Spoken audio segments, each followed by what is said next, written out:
Hey guys, let's get more news from Steelers, but first, don't forget to subscribe to the channel and leave your like.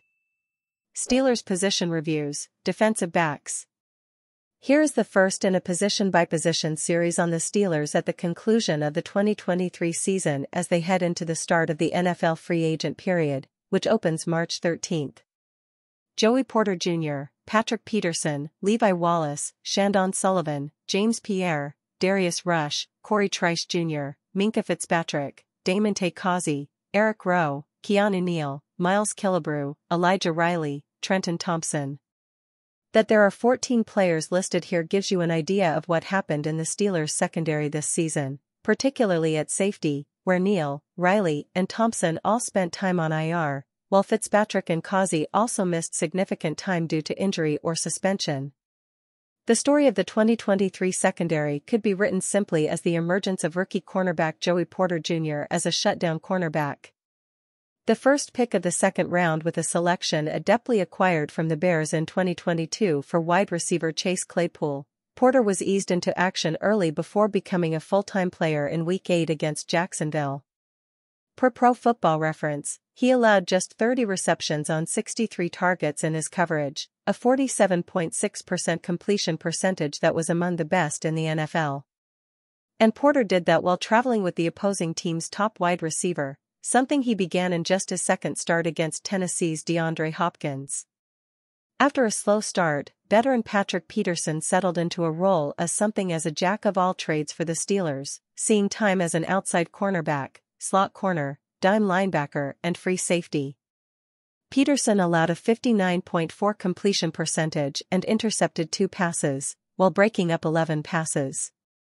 The future Pro Football Hall of Famer also provided a veteran leadership to the group and defense overall. Levi Wallace also broke up 11 passes and intercepted 2 others, while allowing a completion percentage of 53.3%, just a tick up from the 53.2% he allowed in 2022 in his first season with the Steelers. His 75 times targeted were the most on the team, 11 more than Peterson and 12 more than Porter, both of whom played more snaps. Shandon Sullivan played 422 snaps as a slot cornerback and allowed a 60.7% completion percentage in his coverage, but a quarterback rating of 59.4, which led the Steelers' cornerbacks. Darius Rush was signed midway through October off the practice squad of the Chiefs when the Steelers had some injuries at the position. A 5th-round draft pick of the Colts, Rush got lost in a numbers game in Indianapolis, which took 3 cornerbacks in last year's draft. Rush was used sparingly, playing just 39 defensive snaps over 3 games in which he was active. He also played just 20 special teams snaps in those 3 games. Veteran James Pierre was used mostly on special teams, where he logged 269 snaps while playing just 26 defensive snaps. Rookie Corey Trice Jr. was having a good training camp before suffering a knee injury. The 7th-round draft pick is expected to be healthy enough to return at some point in the offseason after spending the season on injured reserve. Minkah Fitzpatrick was asked to do more on the back end of the Steelers' defense than in previous years, playing 227 snaps at free safety, 149 in the box, 134 in the slot and 22 at outside cornerback despite missing 7 games due to injuries. While Fitzpatrick didn't force any turnovers in 2023, he limited opponents to a 56.3% completion percentage, his lowest since 2020, while also averaging nearly 6.5 tackles per game, which was in line with his All-Pro season of 2022. The Steelers utilized a number of players next to Fitzpatrick, largely dependent upon what they were asking him to do in a particular week. When they wanted to use Fitzpatrick at free safety, Keanu Neal was used at strong safety.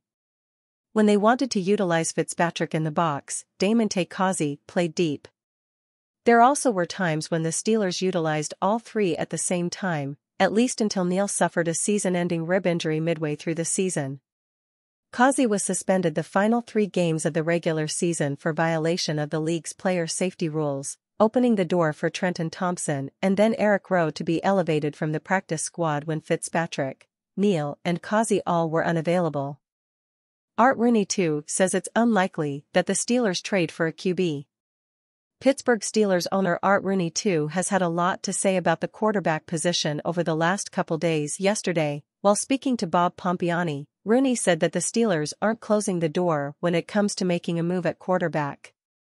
Now, speaking to Andrew Stocky, it appears Rooney is walking back that statement, now saying it is unlikely the Steelers will trade for a quarterback. "I don't want to create a lot of speculation out there that we're going out to make some blockbuster trade at the QB spot," Rooney said. "I'd put it in the unlikely category. If the Steelers don't make a move for a quarterback via trade, expect someone like Ryan Tannehill to be a likely target." He and new offensive coordinator Arthur Smith worked together in Tennessee when Smith was the offensive coordinator for the Titans. It doesn't appear that a blockbuster move at quarterback will be in the Steelers' future. Saquon Barkley would reportedly be traded before hitting 2024 free agency, for likely destinations, including the Steelers. A longtime New York Giants reporter believes that if the team is unable to reach an agreement on a new contract with Saquon Barkley in early March, the organization would definitely look to move him to active duty in the 2024 NFL Draft. The Giants have an important decision to make in the coming weeks. With star running back Saquon Barkley again able to hit free agency next month, the organization must choose whether to lock him into a new long-term contract, franchise tag him for a second straight year, or possibly let him test its value on the open market. However, Patricia Traina, a Giants writer for more than 30 years, believes there is a more likely option if they are unable to agree to a new contract. And that means franchising and trading the two-time Pro Bowler rather than losing him in free agency or dealing with another hurdle in summer training camp. If they can't make progress and get a new contract, and Saquon is committed and wants X number of dollars and the Giants say no, we're not paying you, I can see the potential for a tag-and trade, Traina told Sportsnaut. But I don't see them just letting him go.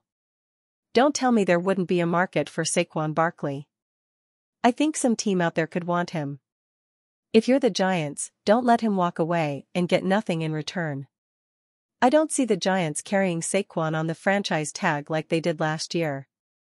They don't have the money to do it, they don't have compensation options. General manager Joe Schoen likes to have pieces to move around, and out of respect for Saquon, if you don't get something done, if you know that by the end of the label nothing will be done, tell his agent we give him permission to negotiate with another team.